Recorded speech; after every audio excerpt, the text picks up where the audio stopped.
Hi! Kaon Kamunggay!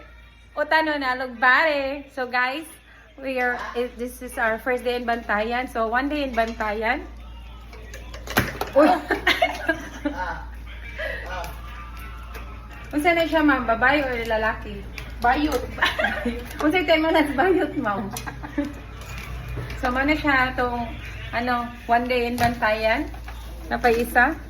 Unsa man imong giluto? Kani among cook jud ni siya. Chef ni siya sa hotel, one of the prestigious hotels in Lapu-Lapu. Ay, New Star. Yeah. New Star siya. So, yung mga luto is kayang very unique, tasty and savory. So, ano yung giluto? Egg. What type of egg? Ay, What type of egg? Anong cook yan? a scrambled egg. Scrambled egg. So, may isa rin dito. I have a farm.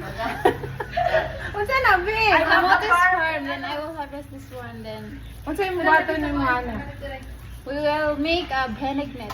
Binegnet. Yes, so we'll make a binegnet. A pan. So guys, see you later kay ikaluto na. Busy to me. Bye!